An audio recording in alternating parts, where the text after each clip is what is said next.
कमान, एक तीर एक कमान, लड़ेंगे लड़ेंगे, अभी तो ये अंगड़ाई है, अभी तो ये अंगड़ाई है। आप सबको खूब खूब धन्यवाद। आज प्रतापगढ़ की इस धरती पे इस देश का मूल मालिक, मूल बीज अपने हक अधिकार को लेके यहां पर एकत्रित हुआ और ये आज एक सरकार को मैसेज जाना चाहिए कि ये आदिवासी समाज, ये पांडाल एक भीड़ नहीं थी। सरकार को ये मैसेज जाना चाहिए कि ये पांडाल, ये जो लोग एकत्रित हुए हैं, एक ये सभा या एक भीड़ नहीं है। ये आदिवासी समाज के अंदर जो आक्रोश पैदा हो रहा है, अपने अधिकारों को लेकर, हमारे अधिकारों के साथ जो अन्याय किया जा रहा है, उसको लेकर जो आक्रोश पैदा हो रहा है, उसको लेकर ये कार्यक्रम आयोजित हुआ है। ये मैसेज सरकार तक जाना चाहिए।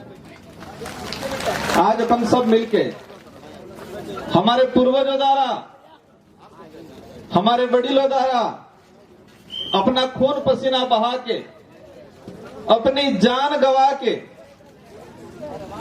अपना खून पसीना बहा के, अपनी जान गवा के संविधान के अंदर हमारे समाज के हित में, हमारे समाज की रक्षा को लेके शेड्यूल 5 का जो प्रावधान किया गया और ये संविधान लागू होने के आज तक, अभी तक शेड्यूल 5 के जो प्रावधान हैं वो प्रावधान पूर्ण रूप से लागू नहीं हुए। इसी क्रम में आज ये प्रतापगढ़ की धरती पे प्रतापगढ़ के कार्यकर्ताओं द्वारा रात दिन मेहनत करके ये कार्यक्रम आयोजित किया गया और नाम रखा है विशाल आम सभा आदिवासी हुकार महारैली।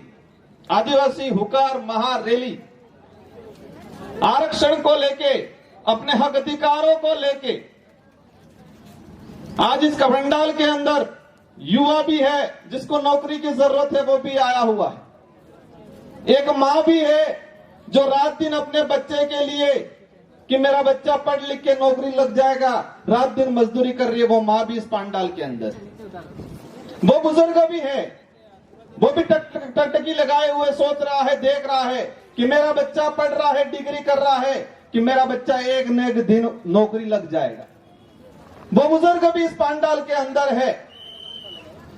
ये आरक्षण की लड़ाई है, हमारे अधिकारों की लड़ाई है।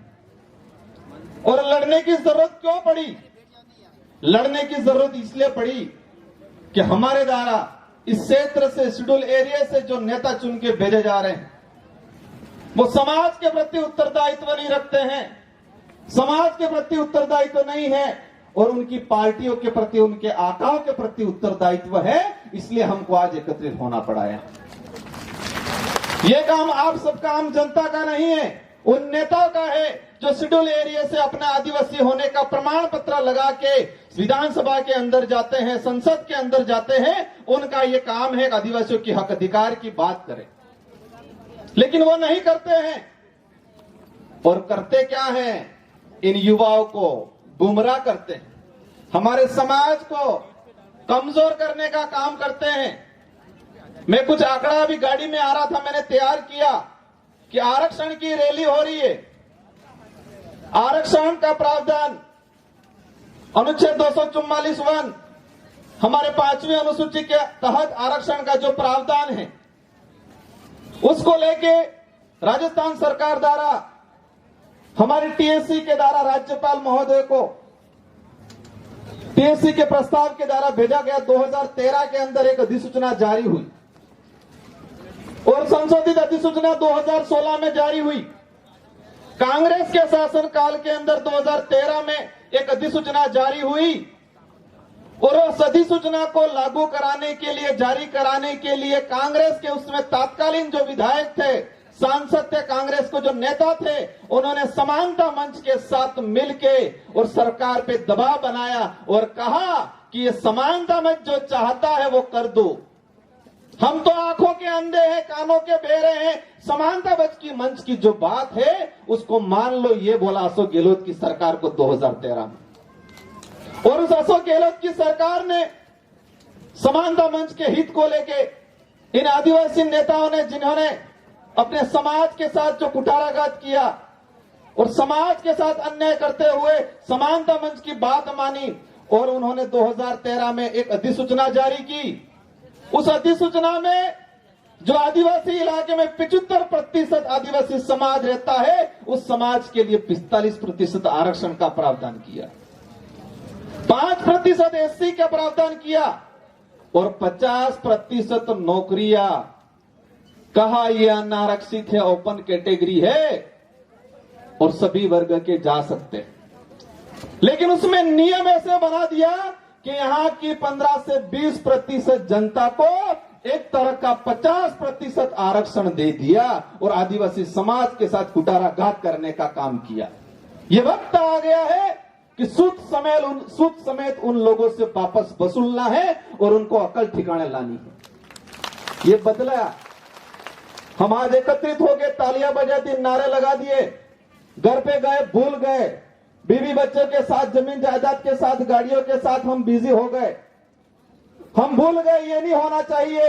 आज से गांठ बांध के जाना है। जिन लोगों ने हमारे समाज के साथ, हमारे समाज की 3 से 4 हजार नौकरियां 2013 के बाद उन लोगों ने खाई है, जिन नेताओं ने ये काम किया है, जिन पार्टियों ने ये काम किया है, उनको सबक सिखाना है। आज गांठ बांध के जाना है, तभी हमारा आना और आपका आना और हमारा यह बोलना और आपका सुनना सार्थक रहेगा। मैंने कुछ आंकड़ा तैयार किया। कहा उन लोगों ने, हम लोगों को पैम्पलेट बांट के कहा कि आपको आरएस अधिकारी बनाने के लिए 2013 की अधिसूचना में अलग से आरएस के पद दे दिए। मैंने 3 भर्तियों का डाटा तैयार किया है। पहली भर्ती 2013 में आई, अनुसूचित क्षेत्र के लिए अधीनस्थ सेवा के उन्होंने 43 पद दिए। हमारे आदिवासी समाज के लिए 18 पद मिले और ओपन कैटेगरी के 25 पद मिले। और ओपन कैटेगरी में नियम ऐसा बना दिया कि आदिवासी समाज का बच्चा टॉप होके उसमें जा रहा था, फिर भी जाने नहीं दिया। और 25 से 25 पद 20% लोगों को मिले और हमारे 75% लोगों को पद कितने मिले? 18 पद। और दूसरी तरफ राजस्थान लेवल पे 12%, 12.5% जो आरक्षण मिल रहा है और अधीनस्थ सेवा के अंदर जो सीटें 12% के हिसाब से उस 2013 की भर्ती के अंदर 74 पद आए, 70 ने 4। और प्रावधान ऐसा कर दिया कि शेड्यूल एरिया की और नॉन शेड्यूल एरिया की विज्ञप्ति अलग ऑप्शन मांग लिए और हमारे भाइयों ने शेड्यूल एरिया की 18 पदों के लिए आवेदन किया, 74 पदों के लिए आवेदन भी नहीं किया। और 3 से 4% ओनली फॉर करौली सवाई माधोपुर के जो मीणा भाई है उनको 74 पद मिले। कितने? 70 के 4 पद। और यहाँ के 15 से 20% लोगों को 25 पद मिले और हमें मिले 18 पद। इस तरह 2016 की भर्ती 29 पद आए, हमारे भाइयों को 12 मिले और ओपन कैटेगरी के 17 पद रखे, एक भी भाई हमारा नहीं जा पाया। और अनुसूचित क्षेत्र जो हमारा 12% के हिसाब से राजस्थान लेवल पे आता है, वहां पर भी 55 पद आए, हमारा एक भी भाई उसमें नहीं जा पाया। हम कहते हैं आरक्षण नहीं मिल रहा है, वो कहते हैं तुम तो आरक्षण से नौकरी ले रहे हो। हम भ्रम जाल में जी रहे हैं। नौकरी लगने वाला आरएस अधिकारी बन गया, वो भी नहीं देख रहा है कि मेरे कौन से नंबर पे नाम आया। मेरा समाज के साथ मैं तो नौकरी लग गया, लेकिन मेरे समाज के भाइयों के साथ कहां कहां अन्याय हुआ उसको भी फुर्सत नहीं है। वही आगे समय में 2018 में भर्ती आई, कुल 17 पद आए और हमारे समाज को 12 पद मिले शेड्यूल एरिया के और ओपन कैटेगरी के 25 पद। उसमें भी हमारे समाज का एक भी बंदा नहीं लिया गया। मतलब पिछली 3 भर्तियों के अंदर ओपन कैटेगरी जो 50% रिजर्व ओपन कैटेगरी की जो बात करते हैं, उसमें हमारे समाज का एक भी आदमी उस अधीनस्थ सेवा की भर्तियों में नहीं लिया गया। और ऑल ओवर 3 भर्तियों के अंदर जो पद आए 109 पद आए और 42 पद हमें मिले और 67 पद किसको मिले? 15 से 20% लोगों को। 60 ने हाथ पद मळ जा न अमन कटला मळ जा, 90। तो आरक्षण किने मळजू? किसको मिला आरक्षण? आरक्षण उन लोगों को मिला जो 15 से 20% है, और हमारा समाज कहते हैं ये बच्चे पढ़ते नहीं है, बच्चे रगड़ते रहते हैं, ये तो आरक्षण से ऐसे ही नौकरियां लग जाते हैं। आरक्षण के नाम से बदनाम हम हो रहे हैं और फायदा वो ले रहे हैं। ये करने वाला कौन है? वही कमल कांग्रेस के नेता जिन्होंने 2013 के अंदर किया, 2016 के अंदर किया, और हम 5वीं अनुसूची के तहत आरक्षण का लाभ मिलना चाहिए ये बोलते हैं, और वो क्या कहते हैं? 5वीं पासिंग की। हमने कहा 5वीं अनुसूची के तहत हमारे भाइयों को नौकरियां मिलना चाहिए, और उनको सुनाई देता है 5वीं पास। और इसी 5वीं पास की बात को सुन के मैंने 2022 के अंदर पूरे उदयपुर संभाग के सारे एमएलए, सारे एमपी, सारे प्रधान, सारे के सारे सरपंचों को पत्र लिखा था कि आरक्षण का किस तरह से हमारे समाज के साथ दुरुपयोग किया जा रहा है। जिस समाज का सर्टिफिकेट लगा के आज मैं विधायक बना, मैं फॉर्म भरने गया, उस दिन आदिवासी समाज का अगर सर्टिफिकेट नहीं लगाता तो मेरा फॉर्म पास नहीं होता। आपके ये प्रतापगढ़ के विधायक जो हैं रामलाल जी, पार्टी की टिकट लगाते और समाज का सर्टिफिकेट नहीं लगाते तो क्या एमएलए बनते? पार्टी की टिकट 10 लगा लेते और आदिवासी होने का प्रमाण पत्र नहीं लगाते तो क्या एमएलए बनते वो? लेकिन हो क्या रहा है? जिस सर्टिफिकेट के आधार पे हम विधायक बन रहे हैं, सरपंच बन रहे हैं, उस सर्टिफिकेट को महत्व नहीं दे रहे हैं। महत्व किसको दे रहे हैं? पार्टी को दे रहे हैं, हाईकमान को दे रहे हैं। उनको अकल ठिकाने लाने का काम करना है इस वक्त। इसी तरह हमारे कुछ, मैंने देखा, मैं वहां गाड़ी से उतरा, कुछ भाई मिले थे 1167 वाले, कुछ की शक्ल मैंने देखी, अच्छी लग रही थी, गुस्सा मुझे उनपे भी है। इसलिए हम कहते नारा लगाते, कुछ तो करो, जवानी में आग लगा दो पानी में। जवान तो है लेकिन पता नहीं आग कहां लगा रहे हैं। देखो, जब तक हमारे अंदर जो कमजोरी है उस कमजोरी को नहीं पहचानेंगे, हमारी कमजोरी को हमको पहचानना पड़ेगा, उसको दूर करना पड़ेगा। हमको सब कुछ दांव पे लगा के एकजुट होना पड़ेगा। इन लोगों ने कितना अन्याय किया हमारे साथ। 1167 जो पद रीट के रिक्त थे, हमारे 2011 के अंदर अधिसूचना जारी हुई, 36% पात्रता, उन लोगों ने छूट में डाल दिया। वो पात्रता थी, छूट नहीं थी। उसको लेके लड़ाई लड़े, हम कोर्ट के रास्ते बताया था, हम हाई कोर्ट में गए, हाई कोर्ट में एकलपीठ में जीते, डीबी में हारे, हम सुप्रीम कोर्ट ले जा रहे थे, और इन्हीं कमल कांग्रेस के नेताओं ने इन बच्चों को हाई कोर्ट के रास्ते से सड़क के रास्ते पे लाने का काम किया, और उन्होंने डूंगरपुर कलेक्ट्रेट के बाहर बिठाया। वहां से उन्होंने काकड़ी डूंगरी चढ़ाया। वो क्यों चढ़ाया? क्योंकि पंचायती राज चुनाव आ रहे थे। उनकी किस्मत इतनी फूटी थी कि वो चुनाव निरस्त होकर लेट हो गए। फिर उन्होंने काकड़ी डूंगरी चढ़वाया, और लास्ट में हम भी गए समर्थन देने के लिए, क्योंकि समाज का सर्टिफिकेट लगाया था हमने, और वाजिब मांग थी, पढ़ा लिखा हूं मैं भी, समझा इस बात को, वाजिब मांग थी, और वाजिब मांग थी तो हमने भी समर्थन दिया, रात दिन वहां बैठे बच्चों को साथ दिया। और इन्हीं कमल कांग्रेस के नेताओं ने वो मांग 24 सितंबर को पूरी होने वाली थी, उनको लग गया अशोक गहलोत के साथ उनकी मीटिंग हो जाएगी तो ये काम हो जाएगा। तो कांग्रेस बीजेपी के नेताओं ने, कुछ लोग दारू पिला के कागड़ी डूंगरी चढ़ाए और दांडी करवाने का काम किया, और पूरे समाज को बदनाम कर दिया। वो भर्ती आज भी लटकी हुई है।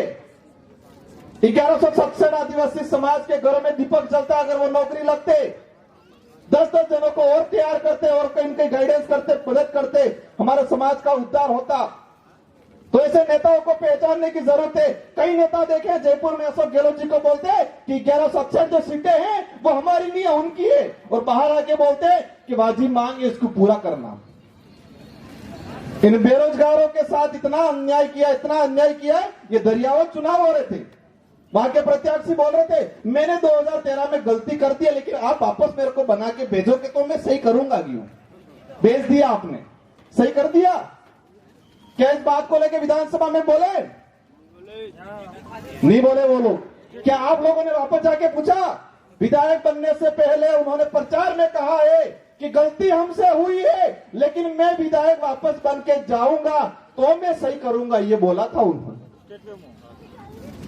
लेकिन हमने पूछा वापस जाके, इन युवा बेरोजगारों को भी, इन बेरोजगारों को लगता है कई बार कि बेरंग कर दिया, ऐसा लग रहा है।